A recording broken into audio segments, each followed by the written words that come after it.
സിമ്പിളായിട്ട് എങ്ങനെയാണ് ക്രോഷേ ഈവിള ഉണ്ടാക്കുന്നതെന്ന് നോക്കാം. ആദ്യം തന്നെ ഇതുപോലത്തെ റൗണ്ട് ഷേപ്പിൽ ചെയ്തെടുക്കണം. അത് 2 എണ്ണം വേണം. അതിന് വേണ്ടിയിട്ട് നമുക്ക് വേണ്ട യാൺസ് ഇതൊക്കെയാണ്: black, white, blue and navy blue. ഈ 4 കളേഴ്സ് വെച്ചിട്ടാണ് നമ്മൾ ഈ റൗണ്ട് ചെയ്തെടുക്കാൻ പോകുന്നത്. അവൈലബിലിറ്റി അനുസരിച്ച് നമുക്ക് ഇഷ്ടമുള്ള മെറ്റീരിയൽ യൂസ് ചെയ്യാം. ഞാനിവിടെ അക്രിലിക്കും കോട്ടനും കൂടി മിക്സ് ചെയ്തിട്ടാണ് എടുത്തേക്കുന്നത്. ഇതുപോലത്തെ മാലയുടെ മുത്തുകളോ എന്തെങ്കിലും ഉണ്ടെങ്കിൽ കീച്ചനൊക്കെ ചെയ്യുമ്പോൾ ഇതുപോലെ ഭംഗി കൂട്ടാനായിട്ട് ആഡ് ചെയ്യാം. ഫസ്റ്റ് സ്റ്റെപ്പ് എന്ന് പറയുന്നത് ബ്ലാക്ക് യാൺ വെച്ച് ഒരു മാജിക് സർക്കിൾ ചെയ്യുക. മാജിക് സർക്കിൾ ചെയ്ത് കഴിഞ്ഞ ശേഷം അതിനകത്ത് 12 ഹാഫ് ഡബിൾ ക്രോഷേ ചെയ്തെടുക്കുക.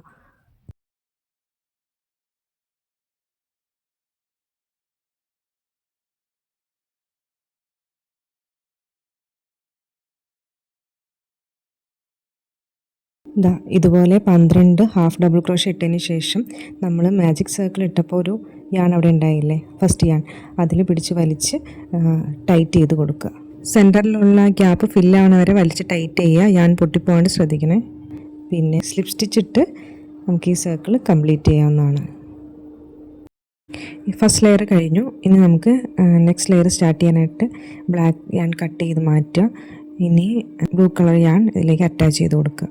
എക്സ്ട്രാ വരുന്ന യാൺസ് എല്ലാം അതിൻ്റെ അടിയിലേക്ക് പൊക്കോളും. ലെങ്ത് ഉള്ളതൊക്കെ കട്ട് ചെയ്ത് കൊടുക്കുക. ബാക്കിയുള്ളതൊക്കെ ബാക്ക് സൈഡിലേക്ക് പൊക്കോളും. പുതിയ ലെയർ സ്റ്റാർട്ട് ചെയ്യാനായിട്ട് നമ്മൾ ഏതെങ്കിലും ഒരു സ്റ്റിച്ചിനകത്തൂടി ഹുക്ക് കടത്തി പുതിയ യാണിനെ യാൺ ഓവർ ചെയ്ത് അകത്തേക്ക് കൊണ്ടുവരിക. ദെൻ ഒരു 2 ചെയിൻ സ്റ്റിച്ച് ഇട്ട് കൊടുക്കുക. ആ സെയിം സ്റ്റിച്ചിനകത്ത് തന്നെ ഒരു ഹാഫ് ഡബിൾ ക്രോഷേ കൂടി ചെയ്യുക. ഇതിപ്പോൾ നമ്മൾ 2 ഹാഫ് ഡബിൾ ക്രോഷേ ആയിട്ടാണ് കണക്കാക്കുന്നത്. നേരത്തെ ഇട്ട് 2 ചെയിനും ഇപ്പോൾ നമ്മൾ ചെയ്ത് ഹാഫ് ഡബിൾ ക്രോഷേ കൂടി 2 എണ്ണം. അതുപോലെ തന്നെ ഓരോ സ്റ്റിച്ചിനകത്ത് 2 ഹാഫ് ഡബിൾ ക്രോഷേ വീതം ചെയ്ത് ഈ സെക്കൻഡ് റൗണ്ട് കംപ്ലീറ്റ് ചെയ്യുമ്പോൾ നമുക്ക് 24 ഹാഫ് ഡബിൾ ക്രോഷേ കിട്ടും. എക്സ്ട്രാ ആയി കിടക്കുന്ന ഞാൻ നമുക്കൊരു തടസ്സമാവാതിരിക്കാനായിട്ട് ഇതുപോലെ അകത്തേക്ക് വെച്ച് അതിന് മുകളിൽ കൂടി ഹാഫ് ഡബിൾ ക്രോഷേ ചെയ്തങ്ങ് പോയി കഴിഞ്ഞാൽ അതവിടെ ഹൈഡ് ആയിക്കോളും. ഇതിപ്പോൾ നമുക്ക് സെക്കൻഡ് ലെയറും ഫിനിഷായി കിട്ടിയിട്ടുണ്ട്. സ്ലിപ്പ് സ്റ്റിച്ച് ഇട്ട് അതങ്ങ് ക്ലോസ് ചെയ്യുക. ദെൻ യാൺ കട്ട് ചെയ്യുക. നെക്സ്റ്റ് യാൺ ഇതുപോലെ തന്നെ അറ്റാച്ച് ചെയ്യുക. ബാലൻസ് വരുന്ന യാൺ നമുക്ക് വേണമെങ്കിൽ സെക്യൂർ ചെയ്ത് വയ്ക്കാം. തൊട്ടടുത്തുള്ള ഏതെങ്കിലും സ്റ്റിച്ചിനകത്തു കൂടി ഹുക്ക് വഴിയോ അല്ലെങ്കിൽ നീഡിൽ വഴിയോ നമുക്ക് ഈ യാൺ കോർത്തെടുത്ത് ഇതുപോലെ ഹൈഡാക്കി വയ്ക്കാവുന്നുള്ളൂ.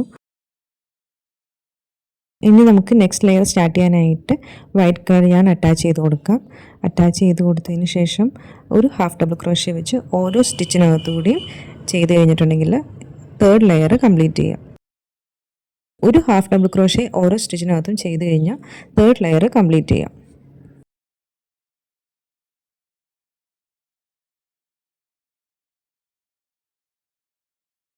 ലാസ്റ്റ് ജോയിൻ ചെയ്യാനായിട്ട് സ്ലിപ്പ് സ്റ്റിച്ച് ഇട്ട് അറ്റാച്ച് ചെയ്ത് തേർഡ് റൗണ്ട് കംപ്ലീറ്റ് ചെയ്യുക. ഫോർത്ത് റൗണ്ട് നേവി ബ്ലൂ കളറാണ്. നേവി ബ്ലൂ അല്ലെങ്കിൽ നമുക്ക് ഇഷ്ടമുള്ളൊരു ബ്ലൂ കളർ എടുക്കാം. ഫോർത്ത് റൗണ്ട് എന്ന് പറയുന്നത് ഓരോ സ്റ്റിച്ചിനകത്തും 2 ഹാഫ് ഡബിൾ ക്രോഷേ. നമ്മൾ സെക്കൻഡ് ലെയർ ചെയ്ത പോലെ തന്നെ ഓരോ സ്റ്റിച്ചിനകത്തും 2 ഹാഫ് ഡബിൾ ക്രോഷേ വെച്ച് ആ റൗണ്ട് ഫിനിഷ് ചെയ്യുക.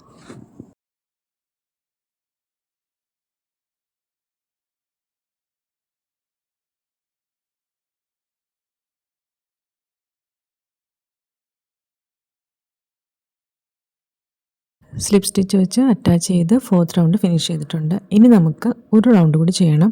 സെയിം യാൺ വെച്ച് തന്നെ കട്ട് ചെയ്യേണ്ട ആവശ്യമില്ല. ഒരു ചെയിൻ സ്റ്റിച്ച് ഇട്ടതിന് ശേഷം ഓരോ സ്റ്റിച്ചിനകത്തുകൂടിയും സിംഗിൾ ക്രോഷേ ചെയ്തെടുക്കുക. അങ്ങനെ നെക്സ്റ്റ് റൗണ്ട് കൂടി ഫിനിഷ് ചെയ്യുക.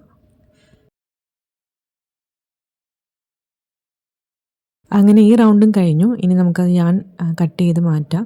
ഇതുപോലത്തെ 2 എണ്ണം ചെയ്തെടുക്കണം. നെക്സ്റ്റ് സ്റ്റെപ്പ് എന്ന് പറയുന്നത് ഇത് തമ്മിൽ അറ്റാച്ച് ചെയ്ത് ഇതിനകത്ത് ഫില്ല് ചെയ്യലാണ്. അറ്റാച്ച് ചെയ്യാനായിട്ട് നമ്മൾ ലാസ്റ്റ് എടുത്ത് യാൺ തന്നെ എടുക്കുക. ഞാനിവിടെ നേവി ബ്ലൂ കളറാണ് എടുത്തേക്കുന്നത്. നമ്മൾ ഫോർത്ത് റൗണ്ട് ചെയ്ത യാൺ തന്നെ എടുക്കാൻ ശ്രദ്ധിക്കണേ. കളർ മാറിക്കഴിഞ്ഞാൽ അതിൻ്റെ ഭംഗി ഉണ്ടാവില്ല. 2 പീസിൻ്റെ ബാക്ക് സൈഡ് തമ്മിൽ ചേർത്ത് വെച്ച് 2ൻ്റെ ഹോളിൽ കൂടി വേണം ഹുക്ക് കടത്താനായിട്ട്. നമ്മൾ സാധാരണ ചെയ്യാറുള്ള പോലെ. പക്ഷേ ഇത് 2 പീസ് 2 ഹോള് ആ ഒരു ഡിഫറൻസ് മാത്രമേ ഉള്ളൂ. ദെൻ ഒരു ചെയിൻ സ്റ്റിച്ച് ഇട്ട് കൊടുക്കുക. അതിനുശേഷം ഓരോ സ്റ്റിച്ചിൻ്റെ അകത്ത് കൂടി സിംഗിൾ ക്രോഷേ ചെയ്ത് നമുക്ക് ഈ റൗണ്ട് ഫിനിഷ് ചെയ്യാം. റൗണ്ട് ഫിനിഷ് ചെയ്യുന്നതിന് മുമ്പ് ഒരു കാര്യം ശ്രദ്ധിക്കണേ, നമുക്കിതിൽ കോട്ടൺ ഫില്ല് ചെയ്യാനുണ്ട്. അതിന് വേണ്ടി ഫില്ല് ചെയ്തതിന് ശേഷം നമുക്ക് ഫിനിഷ് ചെയ്യാം.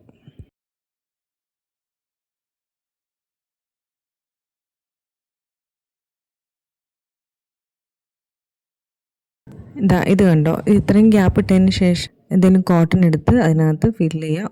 ഒത്തിരി ഫില്ല് ചെയ്യേണ്ട ആവശ്യമില്ല. ഇത് പില്ലോ പോലെ ഇരിക്കും. നമുക്ക് ജസ്റ്റ് ഒരു ചെറിയ ക്വാണ്ടിറ്റി മതി കേട്ടോ. ചെറിയ ക്വാണ്ടിറ്റിയിൽ ഫില്ല് ചെയ്തതിന് ശേഷം നമ്മൾ നേരത്തെ ചെയ്തുകൊണ്ടിരുന്ന സ്റ്റിച്ച് തന്നെ കണ്ടിന്യൂ ചെയ്യുക. സിംഗിൾ ക്രോഷേ ചെയ്ത് ഇത് ക്ലോസ് ചെയ്യുക. ലാസ്റ്റ് റൗണ്ട് കുറച്ച് ഇൻട്രസ്റ്റിംഗ് ആണ്. നമുക്കൊരു ഫ്ലവറിൻ്റെ ഷേപ്പിൽ കിട്ടാൻ വേണ്ടിയിട്ട് നമ്മളിപ്പോൾ ചെയ്ത് നിർത്തിയത് എവിടെയാണോ അതിൻ്റെ തൊട്ടടുത്തുള്ള സ്റ്റിച്ചിനകത്ത് തന്നെ 5 ഡബിൾ ക്രോഷേ സ്റ്റിച്ച് ചെയ്തെടുക്കുക. സെയിം സ്റ്റിച്ചിനകത്ത് തന്നെ ചെയ്തെടുക്കാൻ നോക്കണേ. 5 ഡബിൾ ക്രോഷേ സ്റ്റിച്ച് ചെയ്തെടുത്തതിന് ശേഷം തൊട്ടടുത്തുള്ള സ്റ്റിച്ച് സ്കിപ്പ് ചെയ്തിട്ട് വേണം നമ്മളിത് ക്ലോസ് ചെയ്യാനായിട്ട്. അതിനുവേണ്ടി തൊട്ടടുത്തുള്ള സ്റ്റിച്ചിനകത്ത് സ്ലിപ്പ് സ്റ്റിച്ച് ഇട്ട് കൊടുത്താൽ മതി. ഇതുപോലെ സെയിം സ്റ്റിച്ചിനകത്ത് 5 ഡബിൾ ക്രോഷേ സ്റ്റിച്ച് ഇടുക.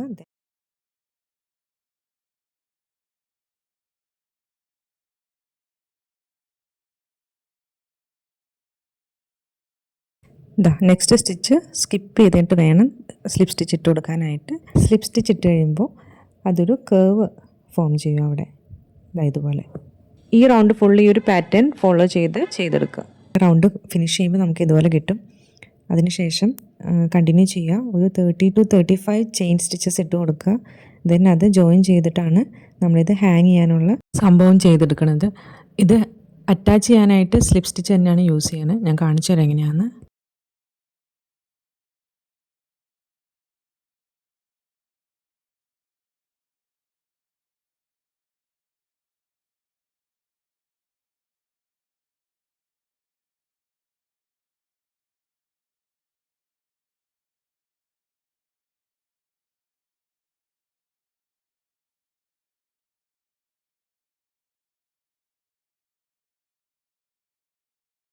എക്സ്ട്രാ വരുന്ന ഞാൻ കോർത്ത് ഇതിനകത്തേക്ക് തന്നെ ചെയ്തെടുത്താൽ മതി. ഹുക്ക് വെച്ചിട്ടോ നീഡിൽ വെച്ചിട്ടോ കോർത്തെടുക്കാം നമുക്ക്.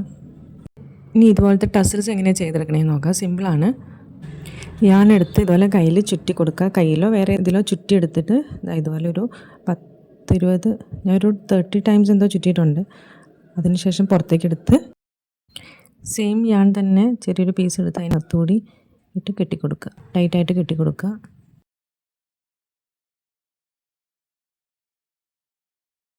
താഴെയും കട്ട് ചെയ്ത് കൊടുക്കണം.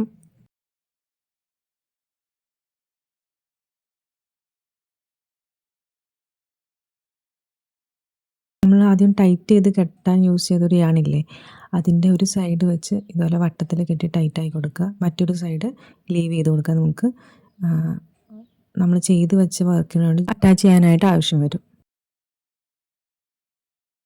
ടസൽസ് ഒന്ന് കട്ട് ചെയ്ത് ഷേപ്പായി കൊടുക്കുക. നമ്മൾ അറ്റാച്ച് ചെയ്യാൻ വേണ്ടി വെച്ച ഒരു യാണില്ലേ, അതിൻ്റെ അകത്തുകൂടി ഇതുപോലത്തെ മുത്തുകൾ കോർത്തെടുക്കുക. 1, 2, 3 നമ്മുടെ ഇഷ്ടത്തിന് ഏത് ടൈപ്പ് വേണമെങ്കിലും നമുക്ക് കോർത്തെടുക്കാം.